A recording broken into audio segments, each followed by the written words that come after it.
প্রার্থিতা নিয়ে বিএনপির মিত্রদের মধ্যে অস্থিরতার কারণ আছে।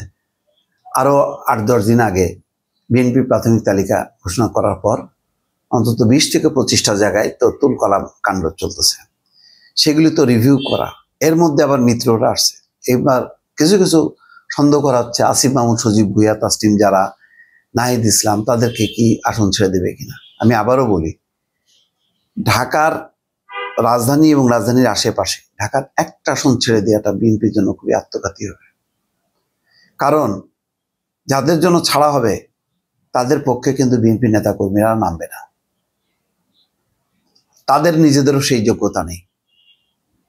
ফলে একসময় তারা কে কি ছিল ওইসব বিবেচনা করে এই পলিটিক্যাল ঘাঁটিগুলো যদি এই যারা নির্বাচিত সরকার আসবে তারা তাদের নিজেদের হাতে না রাখে, এটা খুবই বিপদ হবে। তো এখন প্রাথমিকভাবে মিত্রদের জন্য 25টা আসনের কথা ভাবা হচ্ছে। শরিকদের প্রার্থী তালিকা সংক্ষিপ্ত করে পুনরায় যাচাই করা হচ্ছে। শরিক অবশ্যই দিতে হবে, কিন্তু সেটার জন্য সীমা না হয়। কারণ আমি আবারও বলি যে একসময় এমন ছিল যে বিএনপির জন্য সবগুলো একটা অবারিত ছিল, বিএনপি যাকে দেবে সেই জিতে আসবে। এখন কি সেই অবস্থা আছে? আমি তো বারবার বলতেছি, জামাত কিন্তু আস্তে আস্তে এই পা থেকে হাঁটু, হাঁটু থেকে আপনার পেট পর্যন্ত, পেটের থেকে বুক, বুকের থেকে গলা, এখন কিন্তু আপনার নাকের ডগায় চলে আসছে। বিলিভ মি,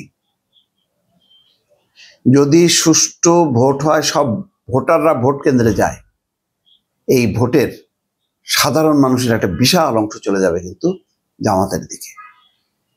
আমি এখন পর্যন্ত বলি, ভাই আমার কথাই মাইন্ড করেন না, কেউ মনে কষ্ট নিয়েন না, আমি যেটা ফিল করতেছি সেটা বলতেছি। কারণ আমি এইসব ব্যাপারে খুব মুক্ত, বায়াসড হই না। আমি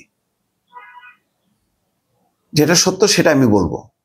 আমার কাছে এখন পর্যন্ত এই অবস্থা হয়তো 10 দিন পরে চেঞ্জ হবে, হইতে পারে 20 দিন পরে হইতে পারে, তখন আমি বলবো যে না, এখন পরিস্থিতিটা চেঞ্জ হয়েছে। কিন্তু এখন পর্যন্ত বিএনপির অবস্থাটা ঝুঁকিপূর্ণ। এমনকি মির্জা ফখরুল ইসলাম আলমগীর, তার আসনটাও কিন্তু ঝুঁকির মধ্যে আছে। মির্জা ফখরুল ইসলাম আলমগীর এমনি বলে নাই যে আওয়ামী লীগের যাদের মিথ্যা মামলা আছে যেগুলি, সেগুলি সব আমরা প্রত্যাহার করবো। কেন বলছে? আওয়ামী লীগের ভোট পাওয়ার জন্য। তিনি ব্যাখ্যা দিয়েছেন যে তিনি তার নির্বাচনী এলাকার কথা বলছে। তো মহাসচিব কোনো নির্বাচনী এলাকার হয় না, সে সারা বাংলাদেশ। এবং এখন সবাই কিন্তু আরো আগে থেকে, অন্যগুলিও হাইলাইটস হয়নি, ওনারটা হয়েছে, সবাই বলা শুরু করছে যে মামলা প্রত্যাহার করব। জামাতও বলে প্রত্যাহার করব, তোমাদেরকে আমরা প্রোটেকশন দেবো। এখন বিএনপিও প্রোটেকশন। কারণ আপনার 25-30 ভাগ আওয়ামী লীগের ভোট, এটা তো মিথ্যা না, সত্য। নির্বাচন করতে দেন, দেখবেন যে আওয়ামী লীগ সেকেন্ড পার্টি জিতবে না, মানে জেতার অবস্থাই নেই, কিন্তু সেকেন্ড পার্টি হয়ে যাবে। আওয়ামী লীগ, জাতীয় পার্টি, এগুলি নিষিদ্ধ করার কথা জামাত কেন বলে? জামাতের এই বাংলাদেশে স্বাধীন হওয়ার পর সবচেয়ে একটা ভয়ঙ্কর, মানে ভয়ঙ্কর বলবো না, মানে অসাধারণ একটা সুসময় ব্যাটিং করতেছে সে। কখনো কখনো ইউনূস সরকারকেও চালাচ্ছে। ক্ষমতার স্বাদ পাইছিল বিএনপি সময়, অল্প কিছু সময়ের জন্য। এখন আমি বলবো যে কোনো না পেয়েও তার খুবই সুসময়।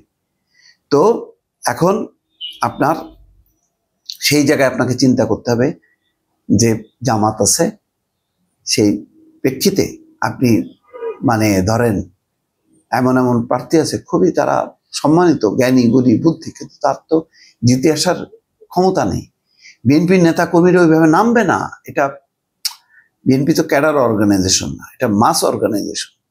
এখানে নেতা কর্মীরা তার দলের নেতা কর্মীদের জন্য জান দেবে, দরকারে তার দলের অন্য স্বতন্ত্রের জন্য জান দেবে, কিন্তু একেবারে ভিন্ন দল তার জন্য মাঠে নামবে না। এটা জামাত সেদিক দিয়ে সুবিধাজনক অবস্থা আছে। এরকম প্রতিদ্বন্দ্বিতায় আপনি যদি আসন 20টা 25টা ছাড়েন, ঝুঁকিপূর্ণ হয়ে যাবে। এখন কত কম দিয়ে জিনিসটা করা যায়, কারণ আপনাকে মনে রাখতে হবে তার মধ্যে অর্ধেক নাই। একটা আসনের জন্য কিন্তু আপনি ক্ষমতায় থাকতে পারেন, নাও পারেন। কেউ পাইলেও মনে করেন 149টা, আরেকজন পাইল হলো 150টা, একটা আসনে সে কিন্তু জিতে যাচ্ছে, সরকার গঠন করবে। ফলে আপনাকে খুব হিসাব করে করে করতে হবে। অনেকগুলো আসন ভুল সিদ্ধান্ত হয়েছে, আমি সেগুলি আর নাম বলবো না, বললে মনে হবে যে আমি বায়াসড, কিন্তু সেগুলি পুনর্বিবেচনা করতে হবে। তো সুতরাং বিএনপির জন্য কিন্তু একটা কঠিন চ্যালেঞ্জ, মিত্রদের আসন দিতে হবে, নিজেদের সঠিক প্রার্থীতা বাছাই করতে হবে। এই দুইটা কাজটা যত নিখুঁত হবে, যত যোগ্যতা দক্ষতার সাথে সম্পাদিত হবে, বিএনপি ভালো করবে, এটা বলতে পারি।